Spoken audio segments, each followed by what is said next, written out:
Hey guys, what's going on? Bruce here bringing you a commentary today, and today we're playing Domination on the map Havana in the Ground War playlist, which is why you guys see that there's a lot of guys around me right now.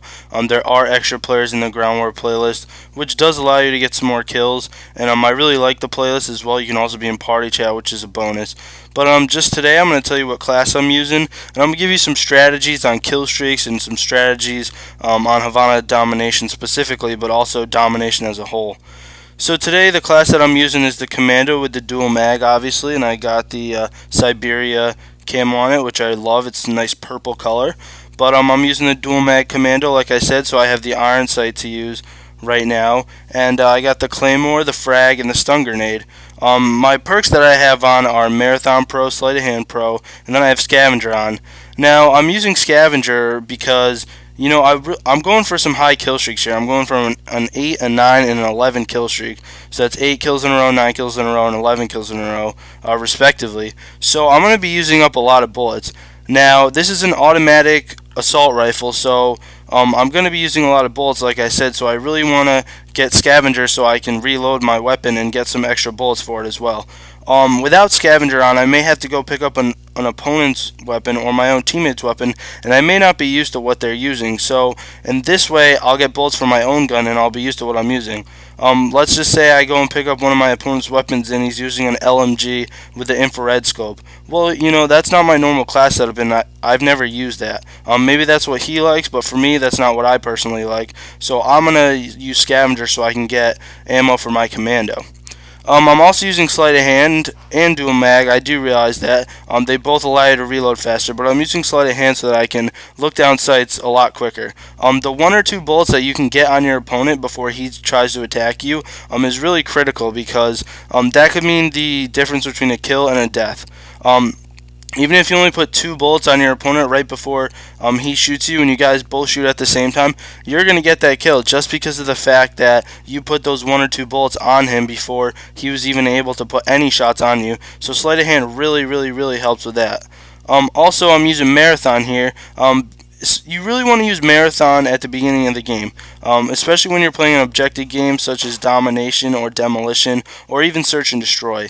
When you're playing Search and Destroy, there are certain spots you want to rush to, possibly maybe you want to rush plant the bomb, but there are some spots where the enemies are much closer than you are to, but you can get up there quicker than the enemies, and if you're able to do that, it'll be really nice and you can get some good kills with that.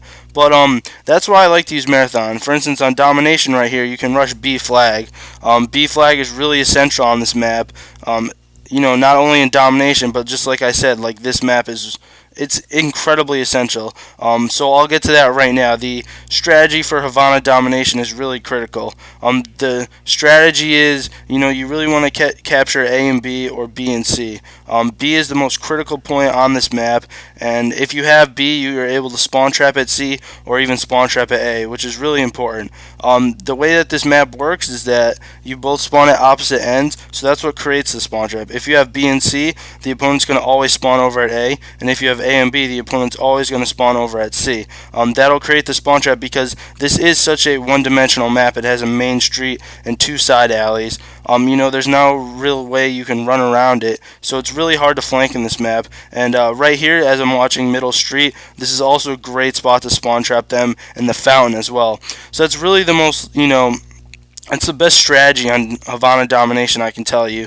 You just really want to make sure you capture B, and if your opponent tries to flank around to go and capture your other flag, try to make sure to stop them, or if they do, make sure you have some people to watch B flag, as well as make sure you have some people to go and capture your opponent's flag that they originally had.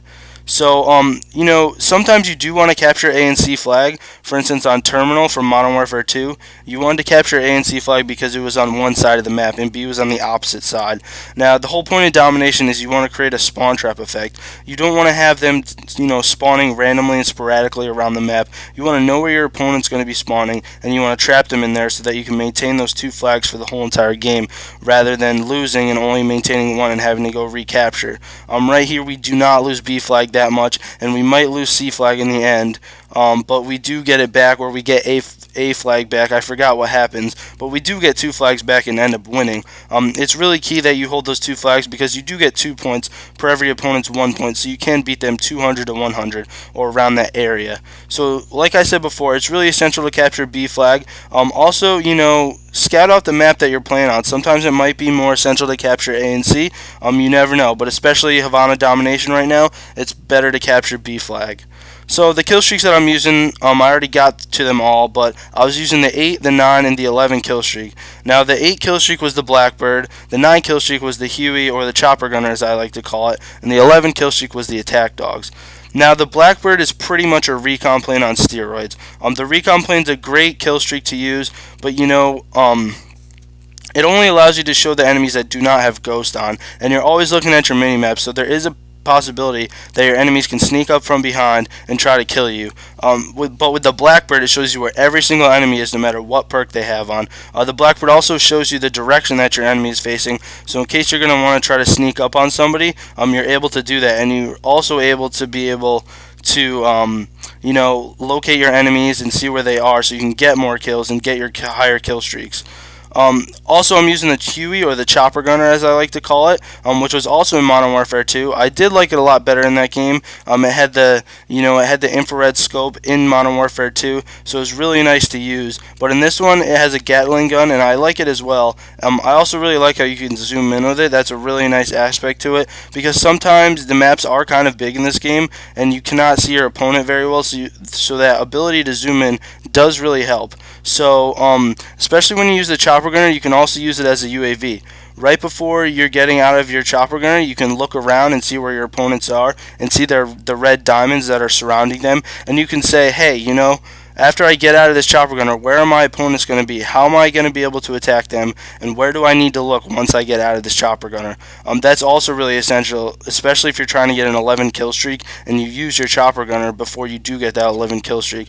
It allows you to kill your opponents and know exactly where they are and locate them on the map. So it's really important to do, and you really want to use your Chopper Gunner also as a UAV. So it really will help you once you get out of that Chopper Gunner. My last kill streak that I used was the Attack Dogs. Now, I love the Attack Dogs, although they did originate in World at War. They were much better in that game, much stronger, but the Attack Dogs in this game are great as well. I also feel like they are a hit or miss depending on what map that you're playing. On some maps they do really well for you, and on other maps, you know, they don't get as many kills for you, but they're always going to be a consistently well kill streak, and they're going to get you a good amount of kills every single time, some being more than others. You know, I didn't get too many kills with them in this game, but I did get a decent amount, so I guess you could say it was a hit in this game, but they did pretty good for me, so I was pretty happy with that. You know, normally sometimes I use the Napalm Strike or the Recon Plane, or specifically in Search and Destroy, I like to use the RCXD, especially since you can deploy it right at the beginning of the round and try to get your opponent as soon as they spawn. That's really critical, because sometimes you can get double kills, possibly even triple kills, if multiple people are rushing the same route. So that's pretty good. But as you guys see here, we're losing B flag right now, and they did end up capturing C, but my team was good enough to go and get A, and now we're securing B as well. So we do have B right now, and now we have them in the C spawn trap. This is a little more complicated to run. The A spawn trap is much easier to keep intact. The C spawn trap is a little more difficult, just because of the routes that they can run, and because there's not as many access points to shoot them. There's not a spot like the fountain where you can go and get them. Right here you see me putting some bullets on some kids. That's a great spot to go. I really like putting just damage on kids, and I get a lot of assists, so it's always good to just try to shoot at kids, because you never know, you might end up getting a kill, and you know, it'll add to your score. But the game just wrapped up, guys. My team won 201 to 130. Hope you guys enjoyed this game. Please subscribe and like my video if you liked it, and I'll see you later, guys. Thanks for watching.